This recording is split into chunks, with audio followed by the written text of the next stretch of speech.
Hello बच्चों। हमारा प्रश्न है ग्लूकोज और फ्रुक्टोज से बने डाइसैकेराइड की संरचना नीचे दी गई है। इसकी मोनोसैकेराइड इकाइयों में एनोमेरिक कार्बन को पहचानिए। ग्लूकोज का एक कार्बन, फ्रुक्टोज का एक कार्बन, ग्लूकोज का एक कार्बन, फ्रुक्टोज का ई कार्बन, ग्लूकोज का एक कार्बन, फ्रुक्टोज का बी कार्बन, ग्लूकोज का एफ कार्बन, फ्रुक्टोज का एफ कार्बन। चलिए समझते हैं इस प्रश्न को। अगर बात करें इस प्रश्न की मुख्य अवधारणा की, तो मुख्य अवधारणा में हमें कुछ चीजों को समझना होगा। जैसे हम लोग को समझना होगा एनोमेरिक कार्बन किसको बोलते हैं। ठीक है, एनोमेरिक कार्बन क्या होता है? तो एनोमेरिक कार्बन, एनोमर जब बनता है तो एनोमर में जो बदलाव दिखता है, चक्रीय, जो भी चक्रीय निधि होता है उसके C1 कार्बन, पहले कार्बन पर ही क्या होता है, विन्यास में बदलाव दिखता है। विन्यास में परिवर्तन होता है। तो अगर हम लोग बात करें, ये हमारा ग्लूकोज है और ये हमारा फ्रुक्टोज है।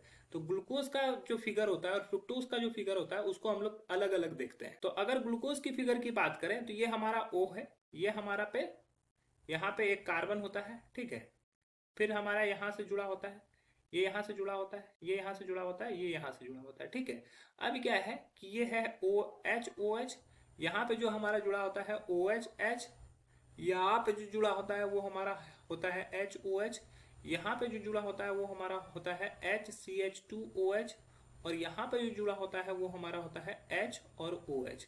तो ये हमारा जो कार्बन होता है, ये होता है पहला कार्बन है जिसको यहाँ पर A माना गया है। ठीक है, इसको क्या होता है, A माना गया है। और फ्रुक्टोज की बात करें तो फ्रुक्टोज जो होता है कुछ इस प्रकार से होता है। ठीक है, फ्रुक्टोज जो होता है वो कुछ इस प्रकार से होता है। तो यहाँ पर हमारा होता है CH2OH, और एक तरफ में होता है H, और इस तरफ में होता है CH2OH, और एक तरफ में होता है हमारा, दूसरी तरफ से ये जुड़ा होता है दूसरी तरीका से। ठीक है, और ये हमारा है HOH, और ये हमारा होता है OH और H, ये हमारा H से जुड़ा होता है।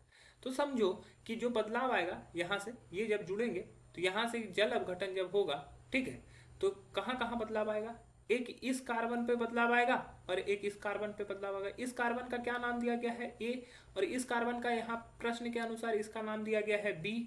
ठीक है, तो हमारा एनोमेरिक कार्बन कौन होगा, एनोमेरिक कार्बन ग्लूकोज में हो जाएगा A। ठीक है, ग्लूकोज में क्या हो जाएगा A, और फ्रुक्टोज का एनोमेरिक कार्बन क्या हो जाएगा, एनोमेरिक कार्बन हो जाएगा फ्रुक्टोज में B। तो ग्लूकोज का A और फ्रुक्टोज का B हमारा सही उत्तर होगा। यहाँ पे ग्लूकोज का एक, फ्रुक्टोज का A गलत हो जाएगा। ग्लूकोज का A, फ्रुक्टोज का E ये भी गलत हो जाएगा। ग्लूकोज का A, फ्रुक्टोज का B ये सही है। ग्लूकोज का F और फ्रुक्टोज का F ये भी गलत हो जाएगा।